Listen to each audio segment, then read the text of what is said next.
Hello. Hello. Hello. Let me fix this. Hello. Hello.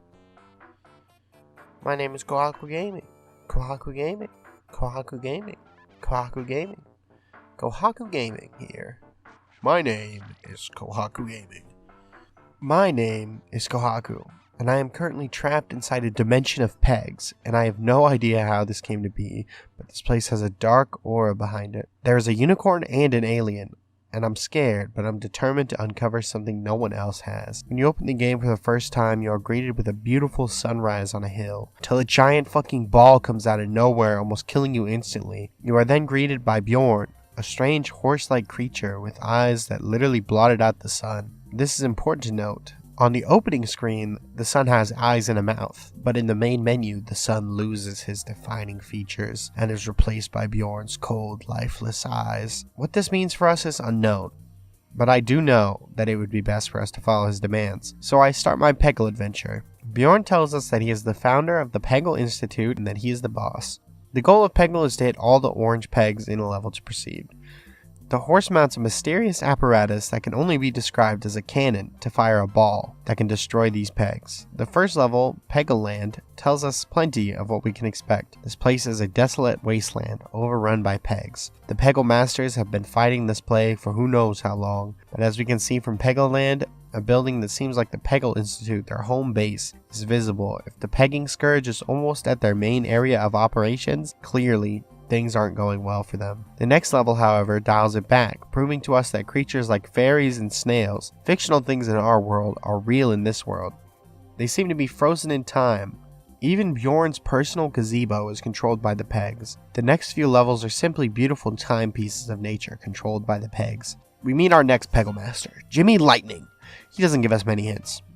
He's a strange, malformed, talking hamster that can skateboard. The most important level here is the skate park that gives us our first real confirmation that this world is frozen in time by the pegs. The mouse mid-triple 180 kickflip half grind is frozen mid-air, a horrifying sight, and even if we 100% the pegs, we can't truly be sure if we have freed them. Upon returning, the pegs have returned as well. The next level, Spiral of Doom, suggests that this poor snail is doomed to eternal peg damnation. The next master is Cat Tut, a cat pharaoh, which may just be the most normal Peggle master between the horse and the hamster. The most striking thing here is the change in aesthetics. It appears that much like our own universe, the Pegverse has ancient Egyptians in some form. However, he states something quite strange to us when explaining his magic power. Gaze with me into the pyramid. Right now we can have no idea what this means, so for now we will move on, but keep that in mind. The infinite cheese level reveals to us that potentially we may be making our way forward in time, so to speak. The horse doesn't make much sense, but it would make sense to say that the hamsters and mice were perhaps this world's dinosaurs, the original inhabitants of the land that were revered by its people and inhabitants. The level after that, Ra Deal, is important. Ra is the Egyptian god of the sun. For me, this raises many questions. In the beginning, the sun smiled down at us before being silenced by the horse, and now the god of the sun presents themselves in the form of iconography and an apple in his eye? Either this world is the apple of his eye, or it is us the player. Next, we find ourselves in the Croco-Gator pit. Odd. Crocodiles and alligators are different, but these two creatures look exactly the same. Did the pegs gene splice crocs and alligators into one species? Could this explain the horse and his very weird ass nose? Or more importantly, could it relate to the magic powers each of the Peggle Masters have? The final level for Cat Tut is the fever level. The points in the fever system appear to have been creation of the Peggle Institute of Technology, but the pegs appear to be aware of the fever meter, filling upon the destruction of the orange pegs. There's a potentially dark truth behind the orange pegs we are yet to see. Then we find ourselves for some reason in outer space. The first level displays some amoeban creature known as a chuzzle, I think? What the fuck are these things doing here? The next level shows these creatures being seemingly trapped inside some device. However, the following level features a chuzzle in a spacesuit, with the level being named We Come in Peace. If we take them at face value, sure, they are cute and funny, but they could be responsible for the pegging outbreak of whenever this game came out. The Made in Space level features an empty maid craft. This seems almost strange after the last 3 levels contained chuzzles to suddenly make them disappear? The final gay alien level reveals to us getting the spare with a goopy alien-like creature. I believe that him and Splork are of the same species and that they killed the Chuzzles. It is clear they use them as pins in bowling. The Chuzzle lore is getting insane. This is potentially why the Pegs have overrun everything on Peg Earth. Are the Chuzzles the creators of the Pegs? Anyway, the next master, Claude, the crab, is the most monstrous of the entire roster, presenting to the Peggle emergency room the most bland levels known to fish kind. I mean, for real? A pearl clam? An insane aquarium reference? Okay, the starving turtle is fucking awesome, but our favorite eel? How do you know this is my favorite eel? But the final level, Love Story, tells all. The previous final levels in the Peggle Master's Gauntlet tell us the most about the mini story that the levels appear to be trying to tell. My idea is that the Pegs have trapped moments and memories in time and are forcing these Peggle Masters to relive their most painful moments. Let me explain. In this 5-level run that we give Claude, one of the most tragic stories of the Peggle franchise takes place. Claude the crab leaves early from work and purchases a pearl from a clam and is going to bring it home to his fish wife. We can tell because the next level, Insane Aquarium, features his 2 children, this purple crab and this blue and red longfish. That would explain the significance for this level to Claude, even though there isn't much clear to us. In the Tasty Waves level, we can see Claude has gone looking for wherever his fish wife might be. These dude bro fish may be Claude's friends and point him in the right direction. The 4th level, Our Favorite Eel, features this seductive looking eel creature, a strange level to put right before the final level, but its true meaning is revealed to us after the final level Love Story. We see this blue fish with orange stripes and this yellow fish on the right. This is clearly Claude's wife with another man. This leads him to so much distress he cheats back on her with Eel, Our Favorite Eel. Claude and his wife have committed adultery. Don't believe it? Just look back at what the previous levels were trying to tell us about each of the masters. The alien guy is responsible for the death of all Chuzzles because he wanted to go bowling. Cat Tut is responsible for the fall of his civilization, and his people were tired of eating scarabs, so he gazed into the pyramids and stole its powers to get unlimited cheese. But it was a raw deal that led to mutant crocodilators invading his country and killing countless people, followed by a literal plague. The fever level wasn't a reference to the fever bar, it was a reference to the deadly plague. Jimmy Lightning, the hamsters level, is clearly him engaging in criminal mischief before either getting arrested or worse, he was killed by Mr. Peepers. What are some predators of hamsters?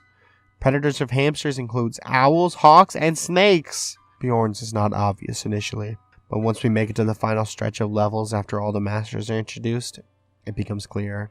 For now, we move on to the next master, my good non-binary friend Renfield. If it isn't clear, Renfield is a whore. They are literally a pumpkin head delivered by a valet. The first level Waves is their brothel, and the rest of the levels merely display the type of clientele that Renfield interacts with. Firstly, a spider that has shoes on all of its hands. Or legs? I guess? Actually, the level Blockers features a snake. The basketball level has a bat. And the final level for Renfield is a group of ghosts, and the level is titled Vermin. Which one of these ghosts is getting the best head? I mean, just fucking look at the one on the right. I mean, seriously. And the title being Vermin? Clearly dirty talk on Renfield's part. Here now, before the video gets demonetized. The next master is Tula the Flower. The first level, Holland Oats, has 4 houses that the Pegs make resemble windmills. However, once the Pegs are destroyed, there's no indication that these buildings are windmills. It's possible that this civilization harnessed the power of the Pegs for themselves. We know that none of these houses are hers due to the 3rd level working from home, which is outside. And given that she is a flower, it only makes sense that she's homeless, thus lives outside. The 2nd level, I Heart Flowers, is just a few flowers, but Tula's ride gives us a much more interesting look into Tula's psyche. Tula's supposed ride isn't even an actual ride. Actually, it's more like a garden accessory in the shape of a human automobile. 70 and Sunny is the final Tula level, and it shows us all we need to know about Tula. Tula is 70 years old and has nothing to her name. We can see the other flower people and an empty valley. This is most likely Tula's real residence. Tula tries to stay happy and positive, but it's clear that she is jealous of all the things that others have. The windmill houses, the fancy garden, the planters that the house flowers get, but she's clearly jealous of the bear and the frog character for being able to live their best life with nothing. Tula's ride shows us how she copes with it. that despite having nothing, she lays claims to things that make no sense just to make herself feel better. But she is brought back down to earth when she returns to her other flower people, and that damn rabbit is a fucking menace. He's an evil time-bending wizard. His unlucky spin ability, if you told me he had a meth business the size of the NASDAQ that would go belly up if he were to not come to work, I wouldn't even be surprised. Don't let his carnival-style levels fool you. This piece of shit named Warren is not only the Antichrist, but also he's probably the entire reason for this Peg apocalypse in the first place. The next character and set of levels is the Dragon Lord Cinderbottom, and I'm pretty sure this dude is literally just a dragon. His power is a fireball, and his levels take place in and around castles. However, another clue that leads me to believe this post-apocalyptic Peg world is real is because these dead heart trees are clearly blatant symbolism that love in the Peggle universe is dead. Not only is Spork the alien guy definitely gay, and Renfield is a non-binary icon and a whore, but the final master, Master Who, is clearly a trans man. That's right, the post-apocalyptic Peg game was about how evil Christians have trapped the Peggle masters in a never-ending war against their Peg god. Much like in the Mandela catalog, we can only assume that this evil and transphobic god is Bjorn, the weird-ass unicorn.